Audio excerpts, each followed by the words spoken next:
सर्वजण. मी आशा करते की तुम्ही सर्वजण मस्त निमित्त असाल. तर आणखीन एका नवीन दिवसाची नवीन सुरुवात झालेली आहे. तर आज आहे शुक्रवार 27 फेब्रुवारी. तर सकाळचं म्हणजे नाश्ता वगैरे झाला आमचा सगळ्यांचा आणि इशूला पण स्कूलमध्ये सोडून आले फौजी. त्याच्यानंतर आता स्वयंपाकाची तयारी चालू झालेली आहे माझी. तर पीठ मळून ठेवावं म्हटलं. आणि काल तुम्हाला म्हटलं होतं की हे जे ताक निघालेलं आहे लोणी काढून, तर याची आता कढी बनवायची आहे मला. हर्षूने बघा कसा पसारा करून ठेवला लगेचच इकडं. आणि तिकडे जाऊनही ना टी व्ही बघतोय तो एकटाच. टी व्ही लावून दे म्हणला मला, तर नंबर काउंटिंग मी त्याला लावून दिलेले. तर चाललेलं इथं बघायचं. बघा ते बघतोय टी व्ही. तर मी आता पहिल्यांदा कढीची तयारी करून घेते. म्हणजे लसूण, हिरवी मिरची ते जे आहे तर मिक्सरमधनं काढून घेते. कोथिंबीर तर नाही, कोथिंबीर संपली. तर लसूण आणि हिरवी मिरची मिक्सरला काढून घेते आणि पीठ मळून ठेवते. त्याच्यानंतर मग बाकीचा स्वयंपाक मग करून घेते. कढीला फोडणी वगैरे देऊन घेते. कढीला फोडणी दिली मी जास्तच आणि लाईट पण गेली बघा आता तिकडं. हर्षू बघा इथं आला इकडे, टी व्ही बंद झाली म्हणून इकडचा दरवाजा उघडलाय. मी जरा ठसका उठला आता. फोडणी टाकलं. हर्षू लाईट गेली का? वगैरे बनवून झाली माझी. त्यानंतर मग बीन्स आहे ना त्याची पण भाजी केलेली आहे मी इकडं. आणि आता शेवटीला चाललेले आहेत माझ्या चपात्या करायच्या. इकडे साईडला कढी दाखवते तुम्हाला. छान अशी कढी झालेली आहे. लाईट पण आलीच मागाशी, त्याच्यामुळं म्हटलं आता लगेच चपात्या पण करून घ्याव्या आल्यासारखी. तर आत्ता वाजलेले आहेत 11:15. भरपूरचा टाईम झालेला आहे. चपात्या वगैरे करून घेते आणि नंतर मग भांडी, त्याच्यानंतर कपडे, मग आहे बाकीचं काम. फक्त झाला. त्यानंतर थोडीशी असे पापड आहेत ना ते पण भाजले होते. आणि इकडे फौजींना येणार नाश्त्यासाठी इथे दिलेले आहेत मोड आलेले हरभरे. त्यानंतर इथं थोडासा चाट मसाला, मीठ, थोडीशी मिरची पावडर टाकून आणि कांदा टोमॅटो सेपरेट टाकलेले. ह्याच्यात जर टाकलं तर म्हणलं पाणी सुटल त्याला. आणि एक चमचा पण त्यामध्ये घातलेला. तर टिफिन पॅक करून ठेवते. स्वयंपाक झाल्यावर मी स्वयंपाकाची सगळी भांडी आता घासून घेते आणि जेवल्यानंतर मग जेवणाची काही 2-4 राहतील त्याच्यानंतर क्लीन करून घेईन.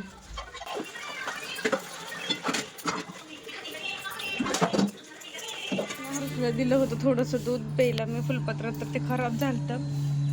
तर त्यात थोडंसं पाणी मिक्स केलं मी आणि सगळ्या झाडांना घातलेले आपल्या. तर ते दूध घातल्यानंतर पण ना झाडं छान येतात. म्हणून सगळ्या म्हणजे झाडांना थोडंसं पाणी मिक्स केलं आणि सगळीकडे घालून घेतले मी. आणि ऊन तर इतकं कडक पडायला लागलेले. हे बघा किती कडक ऊन पडलेले बाहेर. सगळ्या गाया ते आलेत तिथं. हे बघा तिथं गाया येतात. तर म्हणून तर सकाळ सकाळीच आहे ना आधी अंघोळ केली की पाणी देऊन घेत असते मी झाडांना. नाहीतर लई उन्हाचं दिलं म्हणजे झाडं जळण्याची शक्यता असते त्याच्यामुळं. तर आता स्वयंपाक वगैरे तर झालाय सगळं. भांडी पण क्लीन करून ठेवलेली आहे स्वयंपाकाची. आता जेवण करायची आणि जेवणाची जे काही भांडी असतील ते नंतर मग साफ करेन मी. आणि हर्षूचं बघा इथं काय चाललेलं आहे खेळायचं. हर्षू काय करतो रे बाळा तू? हां हर्षूने काय केलं माहितीये का? मम्माला मारलं. हर्षूनी मारलं का तू मम्माला? काल काय केलं तर सांग रे हर्षू. मला कोंडून ठेवलं होतं की नाही बाहेरच. मी कपडे सुकायला गेले आणि हर्षूनी इकडची बेडरूम तिकडे बाहेर बाल्कनीमध्ये गेले मी. आणि बेडरूमची जी कडी आहे ना हर्षूनी ती लावून ठेवली. हर्षूने मला टीव्हीचं चेंज कर म्हटला तर ते करून दिलं त्याला. तर बघतोय तो. तर काल काय केलं त्याने, इथला जो बेडरूमचा दरवाजा आहे ना बाल्कनीचा तिथला, तर मी बाल्कनीत कपडे सुकायला घालत होते आणि त्याने काय केलं बेडरूमचा दरवाजा घेतला लावून आतून कडी. आणि रोज खेळत असतो तो.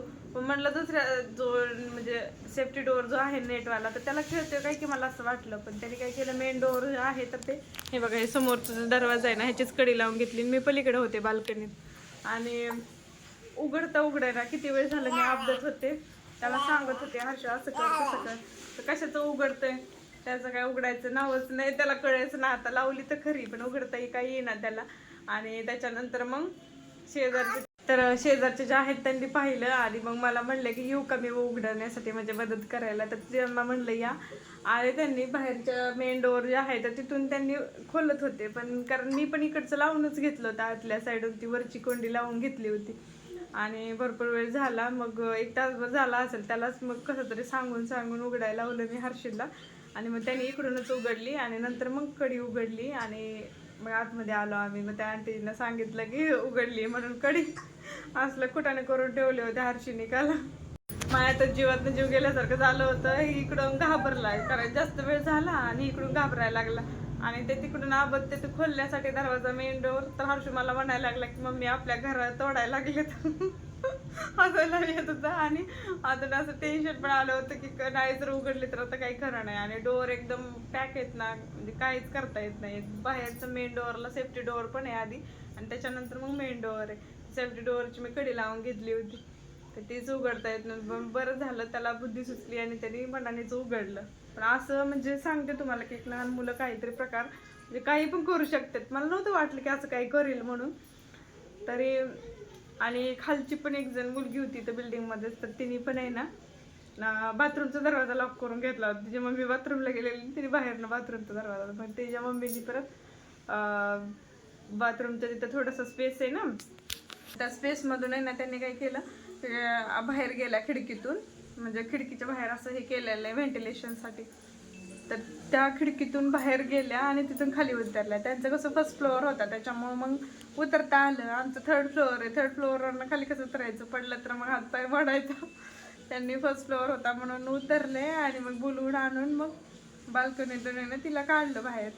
पण इथं हर्षूने पूर्ण पॅकच करून ठेवलं होतं, कुठनं काढायचं आणि काय नाही. तेच म्हणजे देवाने बरी बुद्धी तरी घातली. अशा छोट्या छोट्या गोष्टी असतात मुलांकडं इतकं लक्ष द्यावं लागते, काय करतील काय सांगता येत नाही. थोडं जरी नजर इकडे इकडे झाली तरी मुलांचं काय नाही, सगळं इकडं तिकडं करून ठेवते. म्हणून तर कालच्यापासून तर आता आहे ना सगळं पहिल्यांदा आधी करून घेते फौजी आहेत तोपर्यंत, त्याच्यानंतर मग हर्षूकडेच लक्ष देत असते. आता आवरले सगळं, जेवण वगैरे करायचं, भांडी पण घासलीत मी, आता फक्त कपडे धुवायचे राहिलेले. तर फौजी गेलेले तर आंघोळीला, ते आल्यानंतर कपडे पण धुवून टाकते. मग त्याने जायच्या आधी सगळं काम आवरेल माझं आणि त्याच्यानंतर मग इशूला आणायला जायचं. चला तर मग बोलते तुम्हाला थोड्या वेळाने. त्यानंतर जेवण वगैरे करून घेतलं आम्ही. जेवण झाल्यावर आहे ना कपडे धुवून ठेवले होते मी ते बाथरूममध्ये सुकण्या म्हणजे पाणी नितळायला. आणि त्यानंतर फौजींचं पण आवरलं, ड्युटीचा टाईम झाला, त्यांचे शूज वगैरे साफ करून दिले मी. आणि आता फौजी चाललेले आहेत त्यांच्या ड्युटीसाठी.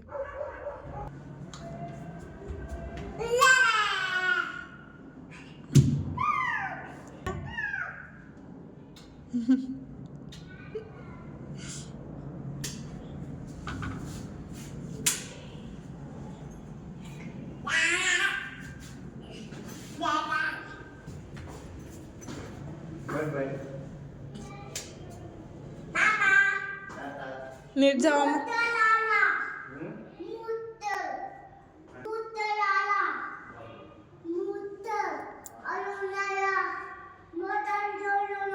कपड्यातलं सगळं पाणी नितळलं की त्याच्यानंतर मग मी आले आता कपडे सुकायला घालण्यासाठी.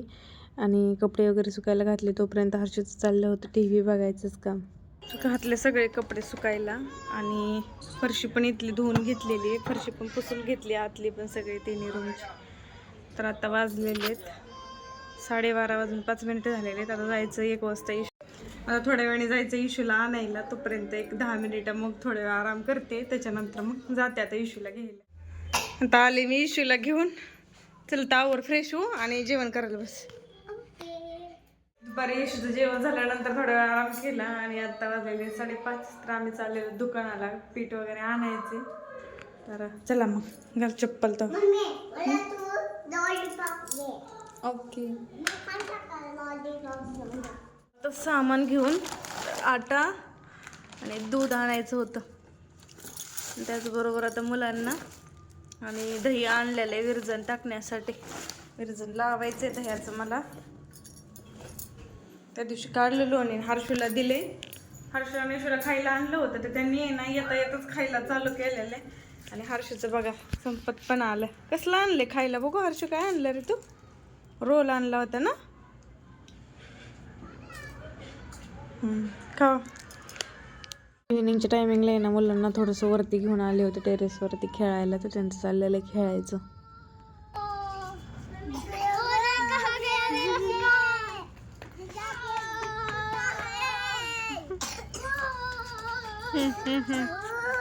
कॉर्नरला इशूचा अभ्यास चालू आहे. इथं चालू आहे इशूचा अभ्यास. आणि आता मी इथं कोथिंबीर नीट करते. छान असं पिठलं केलेलं आहे आज. पिठलं केले आणि त्याच्याबरोबर चपात्या करायच्या. तर पीठ मळून ठेवलेलं आहे मी. तर चपात्या आता करणार थोड्या वेळानंतर. एवढी कोथिंबीर नीट करून घेते.